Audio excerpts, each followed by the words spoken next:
को पकड़ेगा, हम रस्सा लगाएगा, पीठ से ले जाएगा, जाकर जेल में बंद करेगा। अब कितना चोरी किया, क्या डकैती, कितना अपराध है, उसका फैसला कौन देता है? कोर्ट में हाकिम देता, मजिस्ट्रेट। उसी तरह से मजिस्ट्रेट भी हम लोग का, हमारे कवि ने कहा, नेक काम कर ले सुबह शाम कर ले, बंदे एक दिन इस दुनिया से जाएगा, तेरे कर्मों पे होगा तेरा फैसला, उस अदालत में तू शर्माएगा।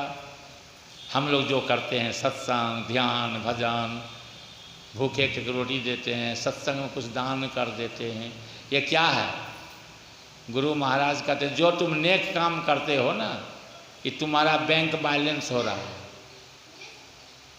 ये बैंक बैलेंस हो रहा है। शरीर छूटेगा, भक्ति बीज बिन से नहीं। जो दीक्षा ले लिया, गुरु कर लिया, माला ले लिया, का भक्ति बीज बिन से नहीं, जो जुग जाए अनंत। ऊंच नीच कुल जन्म लिए तऊ संत के संत। किसी परिवार में, संत परिवार में जाकर फिर जीवात्मा जन्म लेगा। हम शरीर नहीं हैं, इस शरीर में रहने वाला ईश्वरंश अविनाशी आत्मा, आत्मा मरता नहीं है। अगर मर जाता तो कबीर साहब यह नहीं कहते कि भक्ति बीज बिन से नहीं, इसका विनाश नहीं होता है, जाके कहीं जन्म होता है तो ऊंच नीचे में जन्म लिया। कहा कि सत्संग में बतलाते हैं कि तुम भीख मांग कर खाते हो, चिंता मत करो, बहुत तुम गरीब हो, लेकिन सत्संग का शरण लोगे, सत्संग करोगे, ध्यान करोगे, इसके प्रताप से इस जन्म में तुम सुख पाओगे। शरीर छूटने बासरी मान के कुल में जन्म होगा, जहाँ गाड़ी घोड़ा, घर द्वार, मोटर कार, ठेक बखार, लंबा चौड़ा कार बार भरा पूरा परिवार में जाकर जन्म होगा तुम्हारा, जहाँ तुमको कोई कमी नहीं रहेगा। बोलिए श्री सद्गुरु। ये जीव मरता नहीं है, जीव तो जन्म लेता है। आज जिस घर में है छोड़ना पड़ेगा, फिर किस घर में जाएंगे हम? उपाय कीजिए, अभी ये उपाय कर लीजिए। साधो भाई, जीवत ही करो आशा, जीवत समझो, जीवत बूझो, जीवत मुक्ति निवासा, और जियत कर्म के फांस न काटे, मोही मुक्ति की आशा। साधो भाई, जीवत ही करो आशा, जीवन काल में तुम आशा कर लो कि हम क्या कर रहे हैं।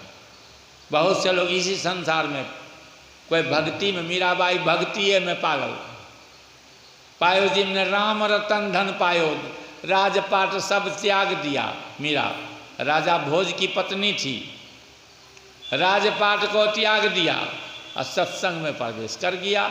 अब जहाँ सत्संग हो, रविदास जी महाराज का उसी से दीक्षा लिया था मीरा।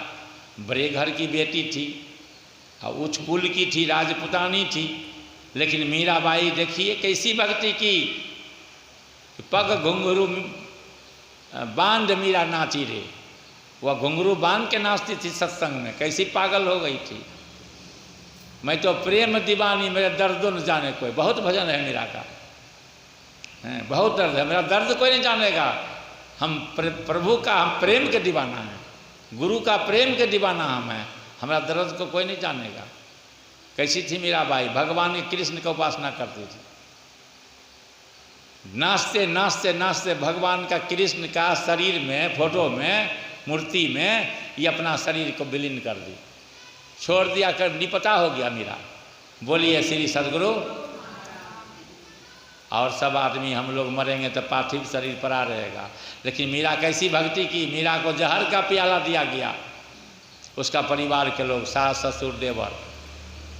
काहे राजा भोज, मीरा का शादी 14 वर्ष में हुआ, कि सत्संग में दीवाना थी, सत्संग के पीछे थी। हमारे गुरु महाराज कहते नहीं नहीं, सिर्फ सत्संग के पीछे दीवाना मत बनो। तुम्हारा घर है, द्वार है, बाल बच्चा है, उसको भी देखो, उसको भी संभालो और अपना जीवन को सत्संग में लगाओ। इसीलिए हमारे गुरु महाराज कहते हैं सत्संग जग में सार। साधो भाई संतों ने कहा सत्संग जग में सार। सार अगर जीवन में है तो सत्संग ही है। अंत में इस जीव अकेला आया था, अकेला जाएगा, इसका साथ देने वाला सत्संग होगा, गुरु होगा। बोलिए श्री सद्गुरु। और कोई नहीं साथ देने वाला है। अकेला आया है, अकेला जाएगा, जाएगा तो साथ कौन देगा? ये घर परिवार उस समय साथ नहीं देगा, पति पत्नी साथ नहीं, बाल बच्चा साथ नहीं, बेटा बेटी नहीं देगा साथ, और कुछ 1 टका भी नहीं जाएगा साथ। अब ये जो आप कर लिए हैं दान पुण्य भक्ति भजन सत्संग, जो एक गरीब को 1 रोटी दे दिए हैं, जो सत्संग में दान जो जो किए हैं, वह आपको काम देगा, सब चीज़ नहीं देगा। इसीलिए गिरजासन समागम समन लाभ कछुवान, बिनु हरि कृपा होई न सो गावही वेद पुराण। भगवान शिव जी कहता है गिरजा, संतों का जो समागम यानी जो सत्संग है, इससे दूसरा लाभ कुछ है ही नहीं। इसीलिए हम लोग समझे हैं तो जीवन दान दे दिए सत्संग में। कहो चलो, जब यही सब असली धन है तो फिर हमको दूसरे धन सब तो जो कमाए यहीं रह जाएगा ना। इस साथ में जाने वाला नहीं, 1 टका नहीं जाने वाला है, 1 रुपया भी साथ में जाने वाला नहीं है।